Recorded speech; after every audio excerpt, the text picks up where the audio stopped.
Something is shifting inside the Raiders quarterback room, and I need to walk you through it right now, because if this report is accurate, it changes the entire way we should be looking at this Las Vegas roster heading into camp. I'm not going to ease into this one. Let me just get straight into what's being said, why it matters, and why I'll admit up front that I think a lot of us badly misread what this coaching staff has actually been building toward all offseason. Camp opens tomorrow. Rookies report tomorrow. Max Crosby walks back through those doors tomorrow. After months of near total silence, after an offseason built almost entirely on scraps of information and cautious quotes, we're finally about to see live, padded, real football from this team. The season ended, and then it just went quiet. Free agency came and went. The draft came and went. Rookie minicamp wrapped, OTAs wrapped, week after week of no-contact walkthroughs, beat reporters squinting at practice reps trying to read meaning into things that may not have meant anything at all. That stretch is finally over. And right before the pads go on, a report drops that flips the entire quarterback conversation in Las Vegas on its head. According to Albert Breer, the Raiders are expected to start working rookie quarterback Fernando Mendoza into first-team reps. Sit with that for a second, because if you were paying attention to this story back in April, you know how strange that would have sounded just a few weeks ago. Let me back up, because context matters here.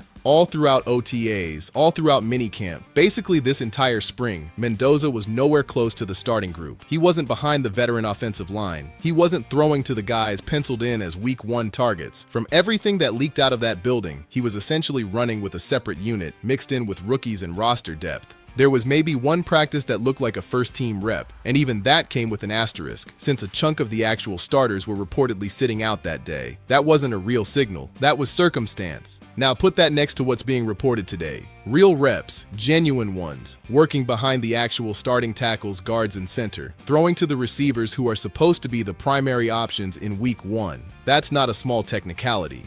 That's a fundamentally different signal than anything we've gotten out of that building all offseason, and it's exactly the kind of shift that should have everyone leaning in closer over these next few weeks. Here's why this grabs me the way it does. Up until now, the story we'd been sold, whether directly or just through how he was used, was that Mendoza wasn't truly in the running for the starting job, that he'd be eased in slowly, developed quietly off to the side while Kirk Cousins ran the show, essentially redshirting his rookie year in everything but the label. No franchise wants to say that phrase out loud about a rookie the moment he walks in the door, but actions tell you more than press conferences ever do, and everything about how he was deployed this spring pointed toward containment. So when a report suddenly says he's stepping in with the real offense, my gut doesn't say normal camp stuff. My gut says something shifted, or at the very least, something is being tested right now behind closed doors. Breer's report goes deeper too. Mendoza reportedly logged around 6 weeks of real work this spring before the long layoff heading into camp, and that time wasn't spent on flashy installation. It was foundational, footwork, fundamentals. Given that Clint Kubiak is now running this team, and given the coaching lineage he comes out of, it tracks that his staff would want Mendoza's technical development handled with real precision from day one. This isn't a staff throwing a rookie into the deep end and hoping he swims. This is deliberate, structured, built brick by brick, on purpose. One detail stopped me in my tracks. Mendoza reportedly hadn't worked much from under center back in college. That's a legitimate adjustment. So many modern college offenses live almost entirely in the shotgun, so mastering the center-quarterback exchange, the play-action timing, the drop-back rhythm from under center, that's a real learning curve that trips up plenty of talented passers. The fact that this staff specifically drilled him on exactly that tells me they're not treating him like a project to worry about later. They're treating him like a piece they need functional across the entire playbook, and soon.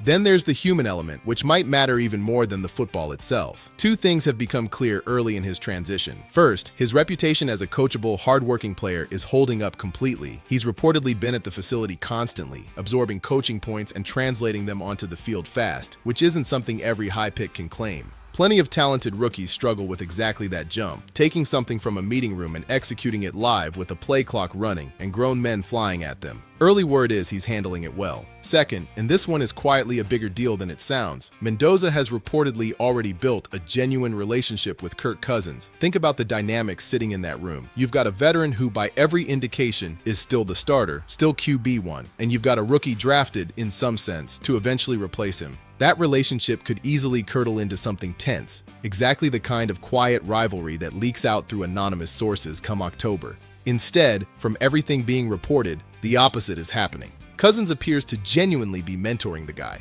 And that matters, because a veteran invested in developing his own successor can accelerate that growth in ways coaching alone can't replicate. So here's the real question everybody wants answered. Could Mendoza realistically win the starting job this season? My honest read, even with this new wrinkle, is that it's still unlikely. Kubiak strikes me as the type who's going to be extremely deliberate about how he brings a rookie quarterback along, not because he doubts the talent, but because he wants whatever progress Mendoza makes to actually stick, instead of rushing him into live bullets before the foundation is set. You don't torch a rookie's confidence in July just to win a training camp headline nobody remembers by September. You build him the right way, even if that means staying patient publicly while quietly testing him behind closed doors, which sounds exactly like what's happening right now. And with Cousins bringing that much scheme familiarity to the table, this staff has extra room to breathe. The offense doesn't have to be built entirely around what a rookie can handle in year one. Let me be honest with you, because I think a lot of you will relate. Heading into this offseason, I genuinely believed the Raiders were going to keep Mendoza almost completely separated from the first-team offense all year. Bury him with the third stringers, let him sit and watch, maybe get on the field once games were already decided in December. It didn't feel like they were building toward a real opportunity. It felt like they were building a wall to shield him from one. But if this reporting holds up, that door isn't shut the way I assumed it was. And that raises a question nobody can answer yet. Not the coaches, not the front office, maybe not even Mendoza himself. What happens if he genuinely looks good against a real starting front seven? Does a strong camp force Kubiak's hand earlier than anyone expected? I don't know. But that exact tension is what makes these next few weeks must-watch football. While everyone's fixated on Mendoza, I want to make sure Aiden O'Connell doesn't get buried in this conversation, because I think he's being overlooked unfairly right now. Almost every storyline treats him like he's already on the outside looking in. I get why. The rookie angle is more exciting, more clickable, but don't sleep on O'Connell. He's proven he's one of the more dependable backup caliber quarterbacks in this league, someone who can manage an offense and protect the football when his number gets called. That has real value, especially on a team navigating this much transition. History has shown us that quarterbacks develop on their own timelines. Geno Smith, Baker Mayfield, Sam Darnold, all three got written off at different points and then found new life once they landed in the right system with the right voice in their ear. Cousins himself kept getting better as his career progressed instead of hitting a ceiling early. O'Connell, much like those guys, is a scheme-dependent player, so while the spotlight sits squarely on the rookie right now, I wouldn't be shocked if O'Connell quietly forces his way back into this conversation once real reps start stacking up. Open practices and preseason snaps are coming, and that data will tell us more than any single report can right now. Shifting to some roster news, Ja'Cory McCoy, the rookie cornerback the Raiders took in the 4th round at pick 101, hadn't signed his rookie deal heading into this final stretch before camp. According to Adam Schefter, that's now resolved. McCoy has officially signed and will be in the building tomorrow.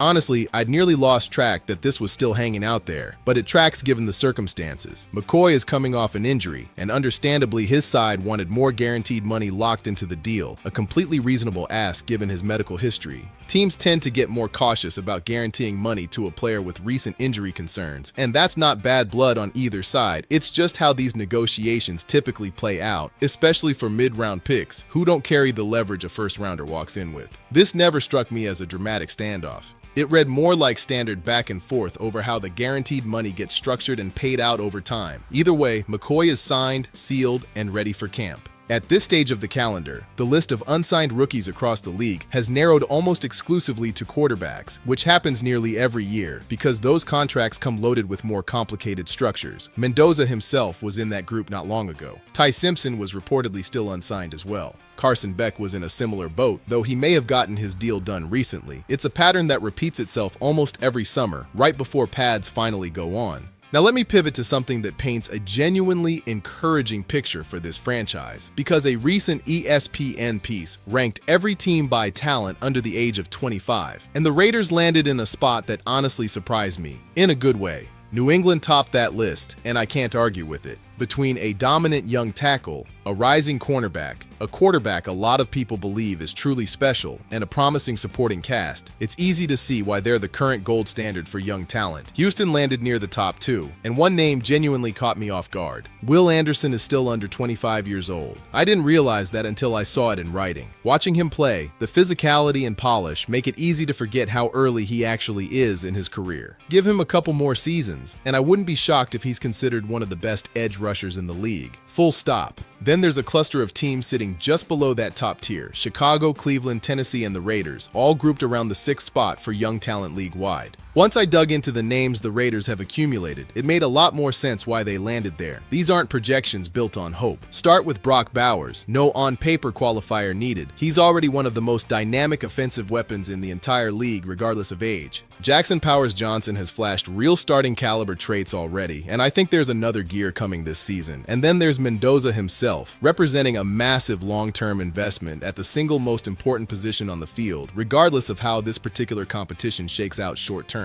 Put those three names together, and you're looking at the foundation of this offense for the next decade easily. Beyond the headline names, there's real depth underneath. Michael Mayer is right at the edge of that 25-year-old threshold and still a genuinely valuable tight end. Trey Tucker fits into that young core conversation too. I personally probably wouldn't have included Darian Porter in this group, but that's a small quibble. Where this really gets exciting for me is the offensive line. Jack Bashore is still only 23. Jackson Powers-Johnson is also 23, which surprised me given how advanced his tape looks. DJ Glaze is 24. Charles Grant, expected to handle right tackle, is only 22. Caleb Rogers, a potential starter at left guard, is 24. That's 3 of 5 projected starting offensive linemen under the age of 25. Genuinely rare in a league where offensive line continuity usually takes years to build. I wouldn't be shocked if Glaze ends up winning a starting guard job outright before the season even begins. Zoom out, and this is a genuinely young roster, both up front and at the skill positions, with names like Trey Swilling and Jacorian McCoy carrying real long-term upside. Given where this franchise has been sitting in recent years, it's not that surprising ESPN ranked them this high. The trajectory here feels different, like a franchise actually building something sustainable instead of chasing quick patches. Factor the coaching staff in, and I think the outlook only gets stronger. Think back to Sean McVay taking over a Rams franchise stuck in a rut, and within a remarkably short window, winning Super Bowls. When I look at what Clint Kubiak produced offensively before stepping into this head coaching seat, I see shades of that exact trajectory starting to form. Being a full head coach is different from being a coordinator, but from what I've seen, he checks nearly every box. He's not flashy, not overly loose with his messaging. He's strict, direct, and completely locked in on football. Pair that with the blue-chip young talent already on this roster, and the future genuinely looks bright. I don't agree with every part of that ranking. I'm not sure why Tennessee lands where it does. Same goes for Cleveland, honestly.